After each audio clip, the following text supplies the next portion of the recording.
যে সমস্ত ব্যক্তিরা পাপ কাজ করবে এবং পাপের ভিতরে নিমজ্জিত থাকবে এদেরকে আল্লাহ তাআলা জাহান্নামের মধ্যে নিক্ষেপ করবেন। আল্লাহ সুবহানাহু ওয়া তাআলা পবিত্র কুরআনুল কারীমের মধ্যে বলছেন, বালা মান কাসাবা সাইয়াতাও ওয়া হাকাত বিহি খাতিয়াতুহু ফাউলাইকা আসহাবুন নার হুম ফিহা খালিদুন।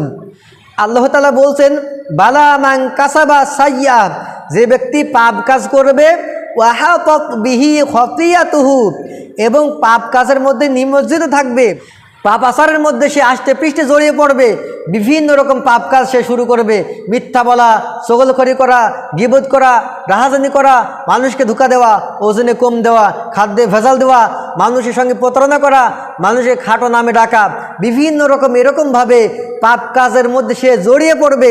আল্লাহ তাআলা বলছেন, ফাউলাইকা, এদেরকে আসহাবুন নার, জাহান্নামের মধ্যে নিক্ষেপ করা হবে।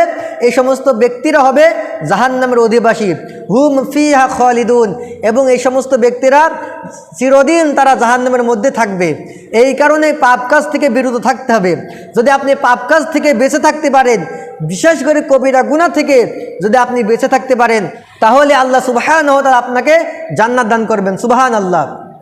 আল্লাহ সুবহানাহু ওয়া তাআলা পবিত্র কুরআনুল কারীমের মধ্যে বলছেন, ইন তাজতানিবু কাবাইর, যদি তোমরা কবিরা গুনাহ থেকে বেঁচে থাকো, মা তুনহাউনা, যা তোমাদেরকে নিষেধ করা হচ্ছে, এই সমস্ত নিষেধকৃত কবিরা গুনাহ থেকে যদি তোমরা বেঁচে থাকো, নুকাফির আনকুম সাইয়াতিকুম, তাহলে তোমাদের সমস্ত গুনাহগুলি আমি আল্লাহ মাফ করে দিব। সুবহানাল্লাহ। অনুদখিলকুম মুদখলান কারিমা, এবং তোমাদেরকে আমি এমন জান্নাতে প্রবেশ করাবো, অনুদখিলকুম মুদখলান কারিমা, সম্মানজনক জায়গায় তোমাদেরকে আমি প্রবেশ করাবো। সুবহানাল্লাহ।